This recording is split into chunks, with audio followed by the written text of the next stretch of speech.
Hello and welcome to another poetry reading with Mr. Ross. I am Mr. Ross, and today I'll be reading to you three poems from my book, Face the Fear, available on Amazon in paperback and Kindle formats. Let's get started. The first one here is Growth Journey. I understand the power of change, the fire, the drive of starting over. Reset, pivot, rearrange, then the personal growth hangover. Exhaustion, tired, fatigue sets in. Some excitement, some sadness joins the fun. Yes, I ventured where I'd never been, but let's retreat away, leave, done. Proudly I smile, softly though. In my heart I am overjoyed. I can return to this moment, like leafing through photos from a Polaroid. Yet my body is gratefully frazzled, seeking the warmth of solace. I want the same old, not to be dazzled. There are no complaints here when the view seems aweless. Back to my castle, take heed to my home. Some nights I want facile, no desire to roam. Take to my chair and rock away. My feet may be going, but here I stay. I have reached the closing of the day. Tomorrow we'll see if I make a new way. Poem.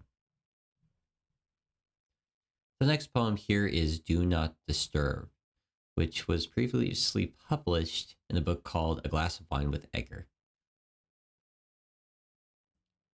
Deep a long night's slumber lay, pain wise or laid to rest.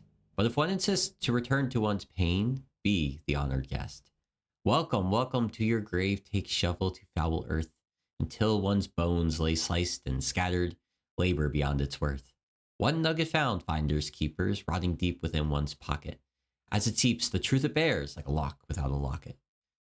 Darkness drains like cackling cattle grazing upon one's dreams.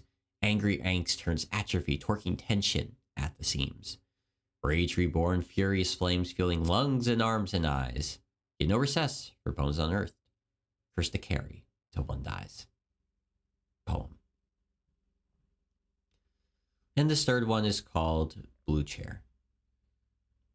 I shift left to right, right to left, left to right, right to left. Memories arise at rapid pace, sensations spread throughout my body. Let it go, she speaks, with a reminder to breathe. She then asks, what do you notice? It's not insight, nor monologue she wants, rather acknowledgement. I'm paying attention. My eyes grow tired. Unexplained sensations I'm not supposed to explain. Left to right, right to left. Childhood memories, a red-haired girl, an imaginary argument with her. Left to right, right to left. My eye movements are slow, like gazing through glaze, meandering through molasses.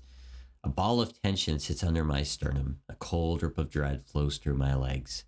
Return to the original memory, my counselor interjects. Left to right, right to left.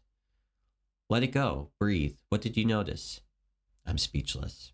My thoughts are slow, words are slower. Left to right, right to left. I'm reminded again. Return to the original memory. Introduce myself, join unsolicited, belong. How can I without a seat? My earliest memory of OCD, wanting the blue chair in preschool, in the second to last set of tables, center. My mom would drive me there first to get my seat. Rarely did I not get my blue chair, but I'm late. There are no chairs left. Anxiety stirs left to right, right to left. How could I stash away this memory? Its influence intertwines my many fibers, left to right, right to left.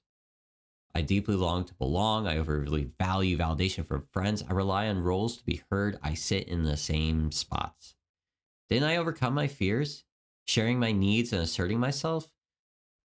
I didn't have to be an expert to be listened to. I could sit or stand how, when, and where I want. But this time, the memory floods deep. Eyes stuck on keyboard, scanning the letters F, R, E, Z. Freeze. My counselor unthaws me, slowly grounding me back. Left to right, right to left. Poem.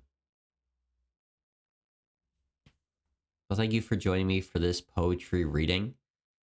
And if you'd like to learn more about my poetry, I encourage you to watch a little more of the video.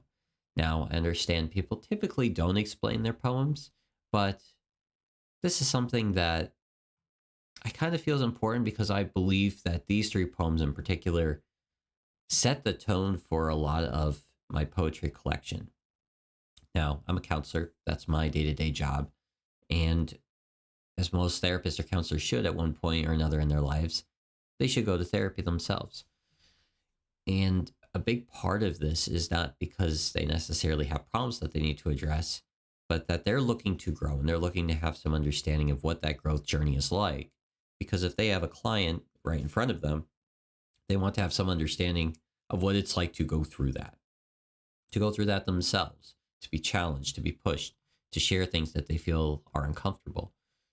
And so that's sort of where I take off with this. It's that early part of the growth journey, which is there's this initial kind of excitement and push and movement to grow and to move forward.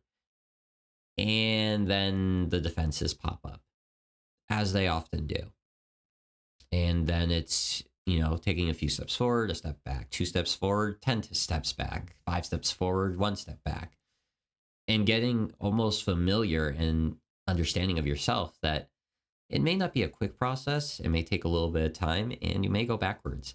Or at times you may feel like you're going backwards, even though you're not, where people might get more emotional or might find it difficult to go through the difficult time or forget what it was like to deal with difficult times. So when they have one, it's a little more unfamiliar than it used to be. And that could be stressful in and of itself because now it's not the norm anymore. There could be that initial, I'm going back. And it's like, no, you are in a place that's very different. So there may be those hesitancies. Do not disturb is similar lines where it's like, if you are looking to dig up an old problem, so to speak, there are the challenges and even sometimes the anxiety in our own minds about, well, if you dig this up, what's going to happen? What are you going to feel? What sorts of memories are going to come up? Are you only creating more problems by bringing up this past issue? And those are sometimes the challenges in therapy of whether you continue to move forward with things. Do you bring up something from your childhood that's very difficult or traumatic? Because you have that fear too that it might bring up more issues, which it very well might in the short term. And so that's what that poem refers to. And then Blue Chair is about using EMDR in therapy. EMDR is a somatic therapy. It's intense at times. It's very programmed and regimented. It can be very effective and very helpful in dealing with trauma, dealing with anxiety, helping the nervous system overall. But it can also be very difficult to do. It could be quite uncomfortable. And so I wrote about one of my experiences with EMDR and basically narrated through how it went for me.